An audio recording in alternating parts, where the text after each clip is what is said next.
أعوذ بالله من الشيطان الرجيم بسم الله الرحمن الرحيم يا أيها الذين آمنوا لا تحلوا شعائر الله ولا الشهر الحرام ولا الهدي ولا القلائد ولا آمين البيت الحرام يبتغون فضلا من ربهم ورضوانا وإذا حللتم فاصطادوا ولا يجرمنكم شنآن قوم أن صدوكم عن المسجد الحرام أن تعتدوا وتعاونوا على البر والتقوى ولا تعاونوا على الإثم والعدوان واتقوا الله ان اللہ شدید العقاب صدق اللہ العظیم۔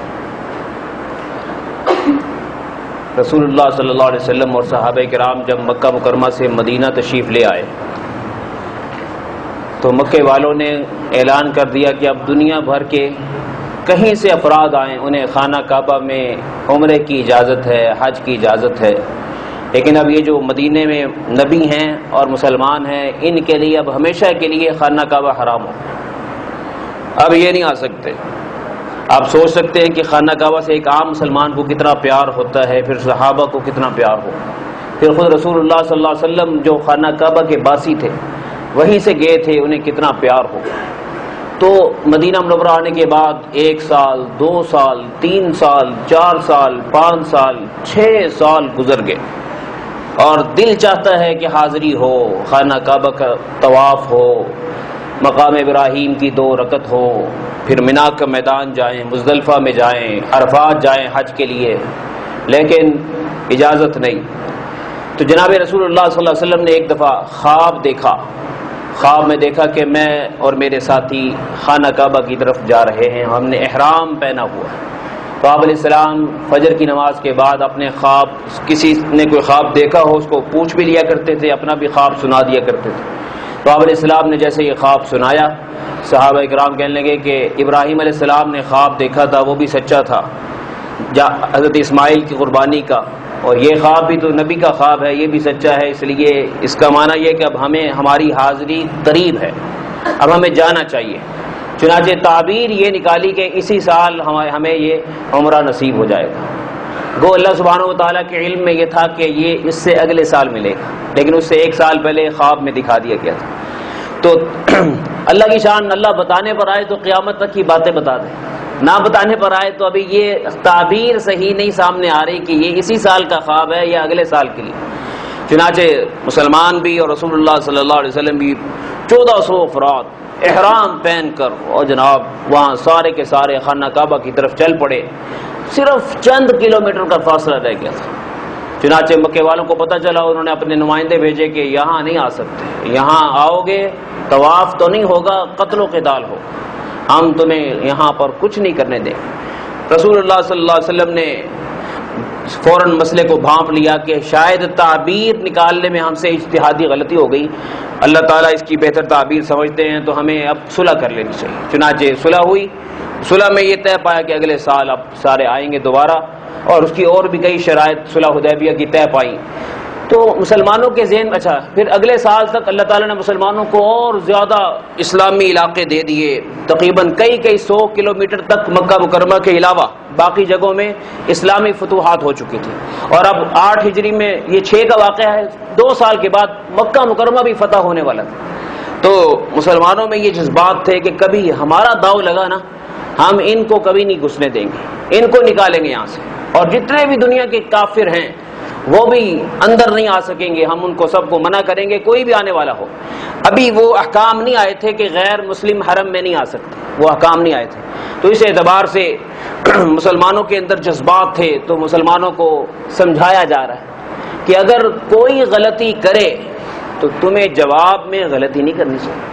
اب چونکہ مدینہ منورہ کے ارد گرد میں کتنے ہی علاقوں سے لوگ احرام پہن کر تمہارے علاقوں سے گزریں گے، مدینہ سے گزریں گے، کہیں ایسا نہ ہو کہ تم بھی کسی کو روک دو، تمہیں روکنے کی اجازت نہیں۔ غلط کام کوئی بھی کرے وہ ہمیں نہیں کرنا چاہیے، اور صحیح کام کوئی بھی نہ کرے ہمیں کرنا چاہیے۔ تو یہ تعلیمات اور ہدایات دی جا رہی اس آیت میں۔ پہلی بات کہ اللہ کے شعائر، لفظ شعائر شعیرتن کی جمع ہے، شعیرہ علامت کو کہتے ہیں۔ جیسے ہمارے ملک کی علامت ہے جھنڈا، پاکستان کا جھنڈا پاکستان کے شعائر میں، اگر کوئی جھنڈے کی بے حرمتی کرے تو گویا وہ ملک کی بے حرمتی کر رہا ہے۔ اسی طریقے سے کہا کہ خانہ کعبہ شاعر اللہ میں سے، احرام شاعر اللہ میں سے ہے، اور اسی طریقے سے حرم شاعر اللہ میں سے ہے۔ تو اگر کوئی اور بھی عمرہ کرنے والا وہاں جا رہا ہو، کہیں تم شاعر اللہ کی بے حرمتی نہ کر دینا۔ اسی طریقے سے رجب، ذوالقعدہ، ذوالحجہ، محرم، یہ جو مہینے تھے یہ بڑے ہی احترام والے تھے۔ کہا ان مہینوں کا بھی تم بھی احترام کیا کرو جیسے وہ لوگ احترام کرتے ہیں۔ تو احترام، جو جو چیزیں قابل احترام ہیں تمہیں ان کا احترام کرنا چاہیے۔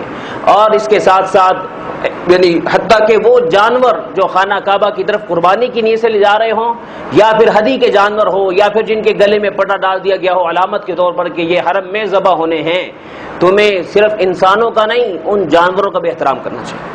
قربانی کا جانور ہو یا ہدی کا جانور ہو، کوئی بھی ہو، ہر جانور کا احترام، کیونکہ وہ اللہ کی رضا کے لیے جا رہے ہیں۔ تو ہدایات دی جا رہی ہیں کہ مسلمانوں تم طاقت میں آ رہے ہو۔ جب انسان طاقت میں آتا ہے نا تو جنون پیدا ہو جاتا ہے، تو اپنے آپ کو جنون سے بچانا اور کسی کے ساتھ زیادتی نہ کرنا۔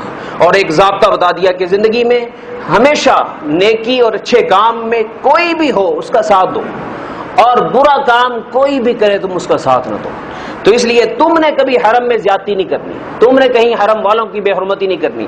جی دیکھیے، یا ایھا الذین آمنوا، اے ایمان والو، لا تحلوا شعائر اللہ، اللہ کی نشانیوں کو حلال نہ سمجھو، ولا الشہر الحرام، اور نہ حرم میں قربانی ہونا، نہ حرمت والے مہینے کو، ولا الشہر الحرام، اور نہ حرمت والے مہینے کو، ولا الہدیہ، نہ ہدی کے جانور کو، ولا القلائد، اور نہ ان جانوروں کو جن کے گلے میں پٹے پڑے ہوئے ہیں علامت کے طور پر کہ یہ خانہ کعبہ میں جانے والے ہیں، ولا آمین البیت الحرام، اور نہ حرمت والے گھر کی طرف آنے والوں کو، یعنی جو احرام باندھ کر آتے ہیں، یبتغون فضلا من ربہم ورضوانا، جو اپنے رب کا فضل اور اس کی خوشی کو تلاش کرنے کے لیے آتے ہیں، کہیں تم ایسے نہ کرنا کہ ان کی بے حرمتی کر دینا۔ وَإِذَا حَلَلْتُمْ فَاصْطَادُوا، اور جب تم احرام سے نکل آؤ، احرام کھول دو، پھر تم شکار کر سکتے ہو، چونکہ حرم میں شکار منع ہے۔ اب جب حرم کے باہر کی حدود میں بھی احرام کی حالت میں شکار منع ہے، تو احرام سے نکل آئے، باہر کی حدود میں اب تم شکار کرنا چاہو تو کر سکتے ہو۔ وَلَا يَجْرِمَنَّكُمْ شَنَآنُ قَوْمٍ، اور تمہیں نہ ابھارے کسی قوم کی دشمنی، أَن صَدُّوكُمْ عَنِ الْمَسْجِدِ الْحَرَامِ، اس وجہ سے کہ انہوں نے تمہیں مسجد حرام سے روکا تھا، یعنی عمرے سے، أَن تَعْتَدُوا، کہ تم بھی زیادتی کرنے لگو۔ وَتَعَاوَنُوا عَلَى الْبِرِّ وَالتَّقْوَىٰ، ضابطہ سنو، آپس میں نیک کام اور پرہیزگاری کے کاموں میں مدد کیا کرو۔ وَلَا تَعَاوَنُوا عَلَى الْإِثْمِ وَالْعُدْوَانِ، اور گناہ اور زیادتی کے کاموں میں کبھی مدد نہ کیا کرو۔ وَاتَّقُوا اللَّهَ، اللہ سے ڈرو، ان اللہ شدید العقاب، بے شک اللہ تعالیٰ کی پکڑ بڑی سخت ہے۔ تو خانہ کعبہ میں زیادتی کرنا اس کا گناہ بھی ڈبل ہو جاتا ہے۔ جیسے کہتے ہیں نا کہ وہاں گئے 1 روپیہ خرچ کیا تو کتنے کا ثواب ہے؟ 1 لاکھ کا ثواب، اور وہاں پر اگر گناہ کیا تو 1 لاکھ گناہوں کے برابر گناہ ہو جائے۔ اس لیے جو حجاج یہاں سے گئے ہوئے ہیں، فون پہ بات ہوتی ہے، ان کو لازمی کہیں کہیں ایسا نہ ہو کہ کوئی گناہ ہو جائے، کیونکہ 1 گناہ ضرب 1 لاکھ۔ تو اس لیے اور کوشش کریں، ان کو بتائیں کہ روزانہ کچھ نہ کچھ روپے صدقہ دے دیا کریں۔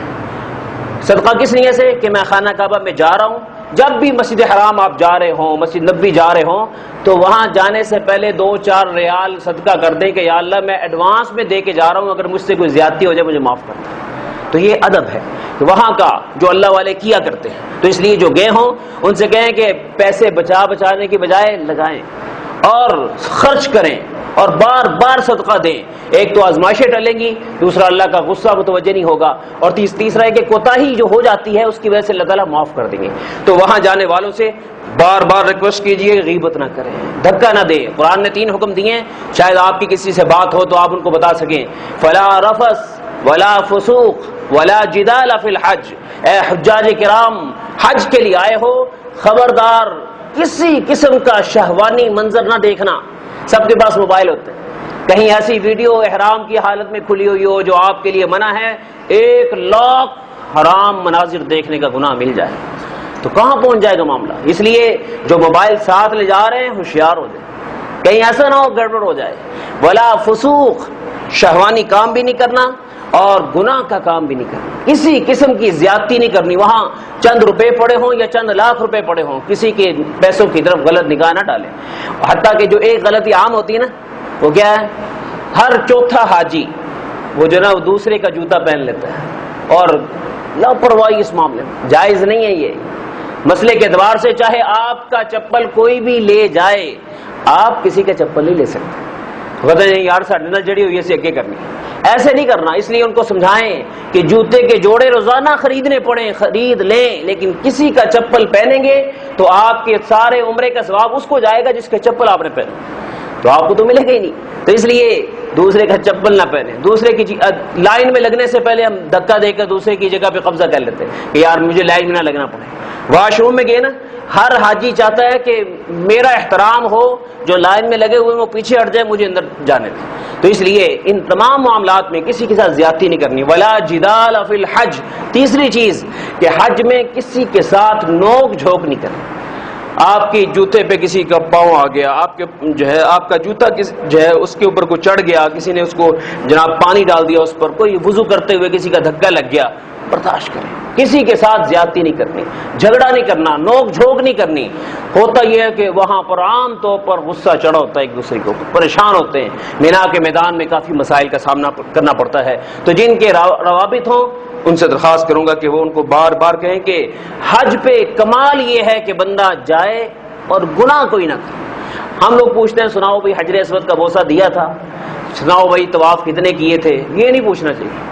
پوچھنا یہ چاہیے کہ سچ بتاؤ غلطی سے بچے تھے کہ کوئی ایسی غلطی تو نہیں جو تم سے ہو، 40 دن میں ایک غلطی بھی نہ ہو، مزہ آ جائے، اسے حج کہتے ہیں کہ گناہ۔ اور پھر نماز جماعت کے ساتھ میں، تو اس لیے اور پھر آپ دوستوں کے لیے کہوں گا کہ ان دنوں میں حجاج کرام وہاں پر ہے نا، ہمیں ان سے رشک کرنا چاہیے کہ یار وہ خوش قسمت ہیں وہاں پہنچ گئے، تو ہر نماز کے بعد کہ یا اللہ تو نے وہاں ان کے لیے حاضری کا انتظام کیا، ہمیں بھی یا اللہ وہاں کی حاضریاں نصیب فرما، یہ دعا مانگنی چاہیے، کیونکہ وہ جگہیں ایسی ہیں کہ ان سے رشک کرنا چاہیے، ان جگہوں پہ جانے والوں سے رشک کرنا چاہیے۔ تو اس لیے حسد نہیں، رشک کرنا چاہیے، اور اس کے لیے دعائیں خیر کرنی چاہیے، اور نوافل پڑھنے چاہیے کہ یا اللہ میرے لیے بھی اسباب پیدا کر۔ اللہ ہمیں توفیق عطا فرمائے۔ وآخر دعوانا الحمدللہ رب العالمین۔